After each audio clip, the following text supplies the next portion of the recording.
Olá, menino tricolor. Olá, menina tricolora. Tricolora? Será que existe isso no dicionário? Eu não sei. Mas já inventaram presidenta? Então tá valendo tricolora. E assim será. Eu sou Felipe Guimarães. Este é o canal Ligado no Flu. 100% ligadão e antenado no nosso querido, amado Fluminense Futebol Clube. O único, legítimo, autêntico, original clube tricolor do futebol mundial, porque o resto é time de três cores e vocês já sabem disso. Rapaziada, nesse vídeo repercussão de entrevistas, uma notícia sobre um garoto da base, uma indisciplina e ainda uma repercussão, rapidamente falando, sobre a questão do gol anulado do Cerro Porteño na última terça-feira. Hoje é quinta-feira, 15 de julho de 2021. Beleza? Então vamos começar pela questão do gol do Cerro Porteño, que será mais curta. É o seguinte, o Cerro Porteño ontem mesmo já enviou ofício à Conmebol, Confederação Sul-Americana de Futebol, solicitando, solicitando a anulação da partida, além das já citadas suspensões do árbitro de vídeo e do árbitro de campo. O Cerro Porteño, inclusive, pede que os árbitros envolvidos na partida sejam excluídos do futebol, que eu acho que não acontecerá. O máximo que acontecerá será uma reciclagem. E aí, hoje eu anotei o nome dele, que ontem deu uma declaração para a rádio ABC Cardinal 730M do Paraguai. O diretor de futebol do Cerro, Ariel Martins, continua afirmando que essa partida tem que ser anulada, mas como nós já dissemos aqui, muito dificilmente isso acontecerá. E um fato novo que eu trago aqui no canal, mas talvez vocês já tenham visto, que ontem eu não me atentei e não ouvi também, o áudio que a Conmebol divulgou da conversa do árbitro de vídeo, do chileno, que eu não lembro o nome, com o árbitro de campo. E eles, bizarramente, eles só focam na questão: se a bola bateu na mão do jogador do Cerro Porteño quando ele sobe para cabecear e aí ele desvia, não foi mão.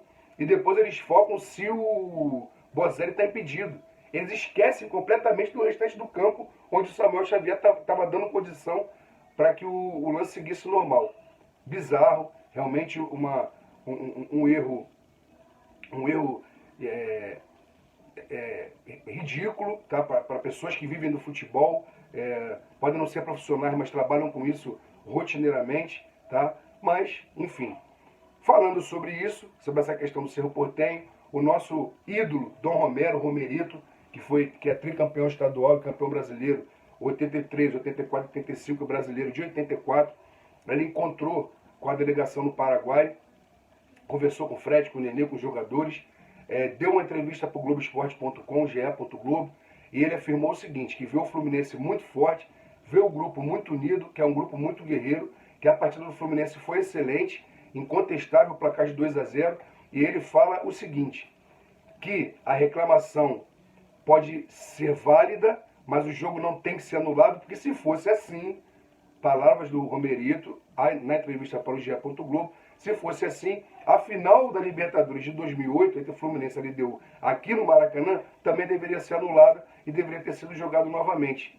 Isso porque, quem não lembra, o argentino, também argentino, que o argentino apitou também o jogo do Fluminense terça-feira contra o Paraguai, o Héctor Baldassi, árbitro daquela partida, deixou de apitar um pênalti, apitar um pênalti claríssimo em cima do Washington, e que provavelmente sairia o 4-1 e nós já seríamos campeões da Libertadores. Mas ele não deu. E ele não deu por quê? Eu sei, mas eu não posso falar aqui porque o canal é público e eu posso ser processado. Eu sei de uma pessoa que trabalhava diretamente com o presidente da Unimed, Dr. Celso Barros, que é meu amigo e amigo do meu pai, e o Héctor Baldassi queria alguma coisa extra. Fiquem vocês pensando no que vocês quiserem, para ajudar ou beneficiar o Fluminense naquela partida. Ridículo, ridículo. O Celso prontamente disse que não faria. O presidente do Fluminense, Orcade, na época também disse que não faria. Não foi feito e ele acabou prejudicando intencionalmente o Fluminense naquela partida. E depois, em 2009, o próprio Hector Baldassi, na semifinal, no jogo de ida contra o Cerro Porteño, ele deixa de dar 2 pênaltis no mesmo lance. Um em cima do Mariano e um em cima do Dario Conca. Ele não deu, ele estava a 5 metros da jogada. Ele não deu. Tá? E se é para falar de anulação, o Cerro Porteño, os mimimi, né, torcedores de outros clubes daí, vamos pedir também a anulação da quarta de final de 2012 contra o Boca Juniors, lá na Bomboneira, e que o Anderson cabeceia a bola bate no braço. Deliberadamente o zagueiro do Boca abre o braço, a bola bate no braço e o árbitro não deu nada, o Fluminense perdeu de 1-0, e aqui no jogo de volta o jogo foi 1-1 e a gente acabou eliminado. Então, quer dizer, tem erro para todo mundo, tá? Beneficiado, prejudicado. O seu foi prejudicado? Pode ter sido. Mas eu acredito piamente que o Fluminense viraria aquele jogo pelo futebol que o Fluminense estava apresentando. Tá? E você, meu amigo, minha amiga, meu tricolor e minha tricolora, não caiam na falácia que eu já ouvi, já li, dizendo o seguinte: o jogo poderia ter sido outro. Poderia. Quem tem certeza disso? Ninguém. Só Deus, talvez. Então, o Fluminense jogou muito bem, foi merecedor do placar. Eu acredito que viraria, porque o Fluminense, tecnicamente e fisicamente, é melhor e é superior ao Cerro Porteño. E para comprovar isso, eu estou torcendo muito.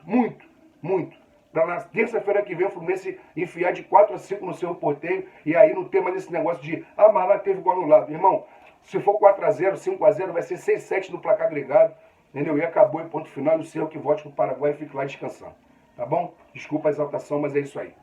Finalizado aqui no canal, essa questão do gol anulado do Cerro Porteño. Vamos passar para a questão do Fred. Boa notícia sobre o Fred. Fred viajou, não jogou, foi cortado. Mas matéria do GE.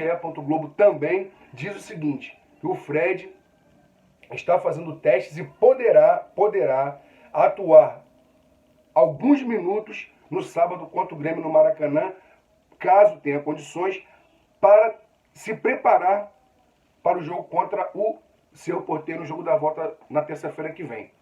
Eu, particularmente, não forçaria o Dom, tá,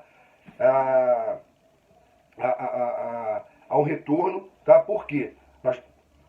Não estou falando sobre técnica, tá? Estou falando sobre a questão física, de medo de perder o Fred por mais tempo.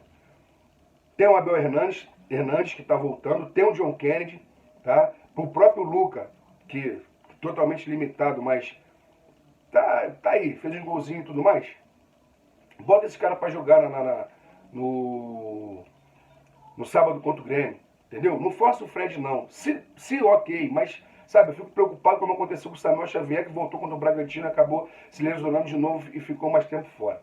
Entendeu? Eu fico preocupado com isso. Mas, torcer para eu sei que a fisiologia, a fisioterapia é capacitada no Fluminense, mas eu não adiantaria, não faria nenhum retorno absurdo para que o Fred pudesse estar apto contra o Cerro Porteño. Deixaria até para voltar contra o Cerro, mesmo que fosse ali para ajudar em campo durante alguns minutos. Vou repercutir a entrevista que o Caio Paulista deu para o site All Sport. O Caio Paulista diz o seguinte: que ele está no Fluminense porque ele quis estar, ele quer estar, tá? Quando apareceu a oportunidade, quando ele saiu do Avaí em 2019, apareceu a oportunidade de vir para o Fluminense, ele disse para o empresário dele, Eduardo Duran, que ele queria vir para o Fluminense, queria estar no Fluminense. Ele disse que se sente um garoto de Xerém, um moleque de Xerém, porque ele passou boa parte da sua formação como atleta lá no Vale das Laranjeiras, tá bom? E aí ele foi dispensado, jogou em outros 2 clubes, se destacou, entre aspas, no Avaí, retornou ao Fluminense e na renovação ele pediu para renovar, aceitou a renovação e aqui está. Foi contestada a renovação, foi. Eu fui um dos que contestei porque não jogou bem ano passado, só que esse ano está desenvolvendo um bom futebol. Ainda não é o Messi, mas esperamos que um dia possa chegar próximo do craque argentino. E sobre a renovação do Caio Paulista, o Fluminense tem interesse de comprar o jogador, adquirir parte dos direitos do jogador, mas não existe uma cláusula na renovação dele de 2020 para 2021, um preço fixado. Ou seja, o empresário dele, Eduardo Duran, pode chegar agora e falar assim: não, eu quero agora 10 milhões de reais. E aí, Fluminense, você vai fazer o quê? Vai pagar 10 milhões de reais pelo Caio Paulista? Não sei. Se tiver condição, paga. Mas não tem condição, não vai pagar. Então vai ter que negociar muito. A sorte do Fluminense, nesse caso é uma sorte realmente, que o presidente Mário, Paulo Gione, tem um bom relacionamento com o Eduardo Duran. O Eduardo Duran tem jogadores no Fluminense, por exemplo, Egídio, Danilo Barcelos, e pode ali chegar a um acordo, vou comprar 25%, 30%, 50% do passe, vou parcelar em 50 prestações, 10 anos, sei lá, e aí se ele for vendido, eu quito essa dívida com você, você me dá um pedacinho aí, tá tudo certo. Pode acontecer isso. Enfim, são negociações que podem acontecer pelo Caio e pelo futebol que ele está jogando hoje. Eu queria que o Caio continuasse no Fluminense, pelo menos aí por mais uns 2 ou 3 anos. Vamos falar também sobre a entrevista do Egídio. Tá? Eu já falei da entrevista do Romerito, falar sobre a entrevista do Egídio. Egídio que disse o seguinte, que as críticas ele não absorve e que ele em campo tenta acabar com as críticas e demonstrar que ele é um jogador capacitado de estar atuando no Fluminense. Realmente eu digo a amigos, e falo para vocês aqui que não são amigos íntimos, o seguinte, é menos pior o Egídio do que o Danilo Barcelos. Por quê? Pelo menos o Egídio tem um bom cruzamento, tem um bom passe, tem mais qualidade técnica que o Danilo Barcelos. Ele tem os problemas defensivos dele? Tem. Só que quando ele tem o Caio Paulista marcando na frente dele e o Lucas Claro bem marcando na cobertura dele, eu acho que o Egídio até não fica tão exposto e não comete tantos erros bizarros e bizonhos como nós já vimos. E ele também disse o seguinte, muito importante, que eu achei legal e falar para vocês aqui, que ele falou que ele sempre foi campeão em todo o clube que passou. E é verdade, o Egídio já foi campeão paulista, mineiro, carioca, campeão brasileiro, campeão da Copa do Brasil. Tá? Então, assim, o currículo é bom. Então, sorte ele tem. Nasceu para a lua. Que tomara que ele no Fluminense consiga também estar com o bumbum virado para a lua e que ele possa nos trazer a tão sonhada Libertadores que tanto queremos. Valeu, Gidão. Alô, Just. Pessoal, outra coisa. Vamos falar sobre o Wallace, volante de 20 anos, que estava com a seleção brasileira olímpica masculina em São Paulo treinando. Ele cobriu ali a falta dos jogadores que estavam atuando no futebol brasileiro. Quando esses jogadores do futebol brasileiro se apresentaram na semana passada, uma semana atrás, ao técnico André Jardine em São Paulo, o Wallace foi dispensado. Ele não viajou para o Catar para poder fazer o final da preparação antes da estreia das Olimpíadas. Então é o seguinte, e foi noticiado, e eu falei aqui no canal, não vou lembrar qual o portal do Fluminense que falou isso, que o Wallace retornaria e já retornaria para integrar o time do profissional. Só que o Wallace chegando ao Fluminense na segunda-feira, ele ganhou folga no final de semana, ele foi integrado ao Sub-23. E aí ele já teria ficado chateado, mas não teria demonstrado nenhum tipo de... Se teve algum problema aí, desculpa, apareceu um negócio aqui. Ele não demonstrou nenhum tipo de mágoa, tá? E aí foi se preparar com o time para o jogo do Sub-23, que foi realizado hoje à tarde lá no Ceará contra o Ceará, partida inclusive que nós infelizmente perdemos por 2-1, e o Fluminense hoje ocupa a última colocação do seu grupo. De 8 no grupo, o Fluminense é o 8º.